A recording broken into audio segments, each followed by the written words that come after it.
Hello बच्चों, आज हम हिंदी का पार्ट 3 खिलौने वाला कविता पढ़ने वाले हैं। इस कविता की कवित्री सुभद्रा कुमारी चौहान जी हैं। बच्चों, आप लोगों ने बहुत से खिलौनों से खेला होगा। आप लोगों के पास बहुत से खिलौने भी होंगे। यहाँ इस कविता में अलग अलग खिलौनों का वर्णन किया गया है। तो आइए हम कविता के माध्यम से देखते हैं कि कौन कौन से खिलौनों का यहाँ वर्णन हुआ है। यहाँ एक बालक अपनी माँ से कहता है कि वह देखो माँ, आज खिलौने वाला फिर से आया है। कई तरह के सुंदर सुंदर नए खिलौने लाया है। हरा हरा तोता पिंजड़े में, गेंद एक पैसे वाली, छोटी सी मोटर गाड़ी है सर सर चलने वाली। बच्चा कहता है कि माँ देखो, खिलौने वाला फिर से आया है और अलग अलग सुंदर सुंदर खिलौने लाया है। हरा हरा तोता भी लेकर आया है जो कि पिंजरे में है। गेंद एक पैसे वाली लेकर आया है। छोटी सी मोटर गाड़ी भी लेकर आया है जो सर सर चलती है। सीटी भी है कई तरह की, कई तरह के सुंदर खेल, चाबी भर देने से भक भक करती चलने वाली रेल। उसके पास रेल भी है जो कि चाबी भरने से भक भक करके चलती है। गुड़िया भी है बहुत भली सी, पहने कानों में बाली, छोटा सा टी सेट है। टी सेट जिसमें हम चाय पीते हैं, तो ये खिलौना है एक तरीके का। छोटे छोटे हैं लोटा थाली, छोटे छोटे धनुष बाण हैं, छोटी छोटी है तलवार, नए खिलौने ले लो भैया जोर जोर वह रहा पुकार। उस खिलौने वाले के पास बहुत सारे खिलौने हैं। उसके पास एक गुड़िया है जिसके कानों में बाली है, छोटा सा टी सेट है, छोटे छोटे लोटा थाली हैं, छोटे छोटे धनुष बाण भी हैं और तलवार भी है, और जोर जोर से पुकार रहा है, खिलौने ले लो, खिलौने ले लो। मुन्नू ने गुड़िया ले ली है, मोहन ने मोटर गाड़ी। अब वो अपनी अम्मा को बता रहा है कि मुन्नू जो कि उसका दोस्त है, उसने गुड़िया ले ली है, मोहन ने मोटर गाड़ी ले ली है। मचल मचल सरला कहती है माँ से लेने को साड़ी। कभी खिलौने वाला भी माँ क्या साड़ी ले आता है, साड़ी तो वह कपड़े वाला कभी कभी दे जाता है। अम्मा तुमने तो लाके मुझे दे दिए पैसे चार, कौन खिलौना लेता हूँ मैं, तुम भी मन में करो विचार। सभी दोस्तों ने कुछ न कुछ खिलौना ले लिया है। सरला भी मचल मचल के साड़ी लेने के लिए कह रही है, पर क्या अम्मा खिलौने वाला साड़ी लेकर आता है, साड़ी तो कपड़े वाला लेकर आता है। अब अम्मा ने कितने पैसे दिए उसे, 4 पैसे।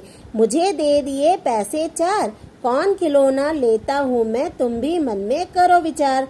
मेरे पास पैसे 4 हैं, मैं भी सोचता हूँ कि मुझे कौन से खिलौने लेने हैं, और तुम भी सोचो।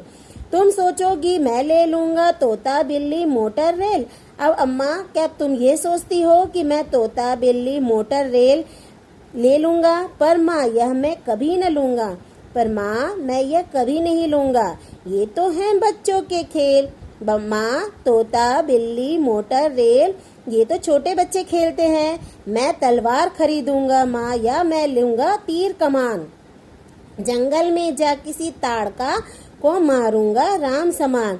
बच्चों, यहाँ ताड़का एक राक्षसनी थी जिसको राम भगवान ने अपने तीर कमान से मारा था।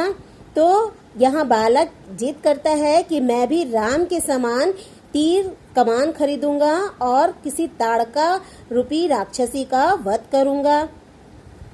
तपसी यज्ञ करेंगे असुरों को मैं मार भगाऊंगा।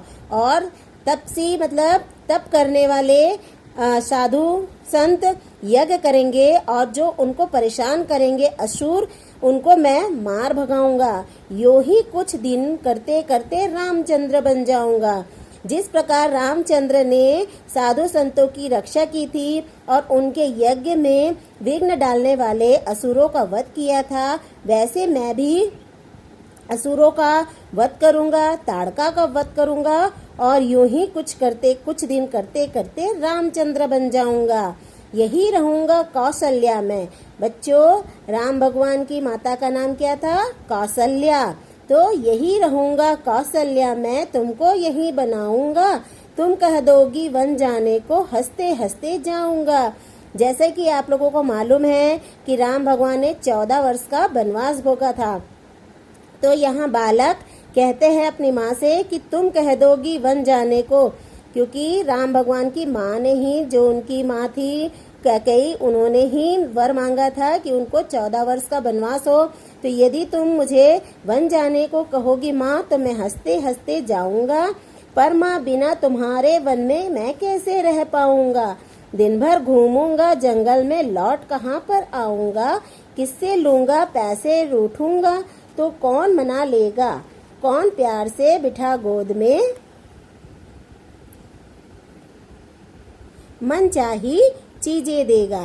तो बच्चों, यहाँ राम भगवान बनने की कल्पना तो बालक कर रहा है, साथ ही साथ उसको सांसारिक मोह माया भी है। वह चाह रहा है कि मैं राम भगवान जैसे वन तो जाऊं, असुरों का वध करूं, ताड़का जैसे राक्षसनी का वध करूं, पर माँ मुझे तो साथ ही साथ तुम्हारा प्यार भी चाहिए। यदि मैं वन जाऊंगा, अगर मैं रूठूंगा, तो मुझे पैसे कौन देगा, कौन मुझे मनाएगा, और कौन प्यार से बिठा के गोद में मुझे मनचाही चीजें देगा। तो बच्चों, मुझे आशा है कि आपको कविता समझ में आई होगी। इस पूरी कविता में खिलौनों, विभिन्न खिलौनों का वर्णन किया गया है, साथ ही साथ राम भगवान जैसे बलशाली और मर्यादा पुरुषोत्तम बनने की प्रेरणा भी आप लोगों को दी गई है। तो बच्चों, आप ये कविता अच्छे से पढ़िए। इसका जो मैंने वीडियो भेजा है आपको व्हाट्सएप ग्रुप में, वो भी आप देखिए। कुछ दिनों के 2 दिनों के बाद मैं इसके प्रश्न उत्तर आपके पास भेजूंगी। ओके।